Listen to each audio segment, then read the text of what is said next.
Mi-ar plăcea să zâmbesc cu toată încrederea, să am un zâmbet frumos. Ce puteți face? Aveți un zâmbet foarte frumos. Noi îl vom putea face și mai frumos.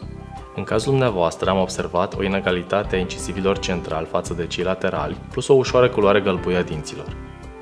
Problemele noastre estetice se pot rezolva foarte ușor, fără disconfort sau durere pentru dinții dumneavoastră, cu ajutorul fațetelor dentare.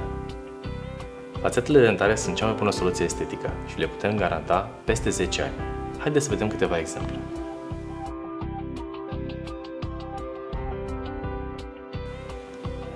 Mergem în cabinet să facem o evaluare completă? Sigur.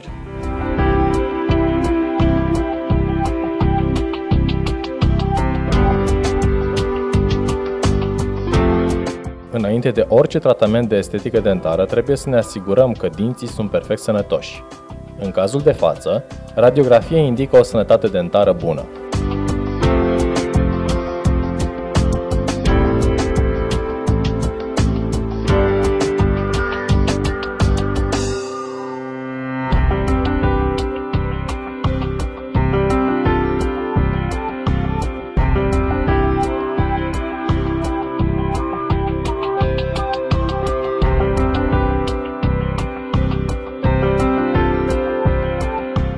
Pentru fațetarea dentară este nevoie de două ședințe, una pentru amprentarea dentară și șlefuirea dinților, dacă este cazul, iar a doua ședință pentru cimentarea definitivă a fațetelor dentare.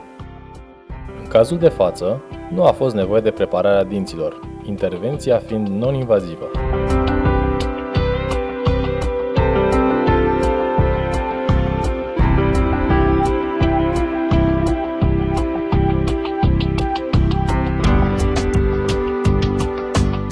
Procedura de fațetare este foarte simplă și fără durere.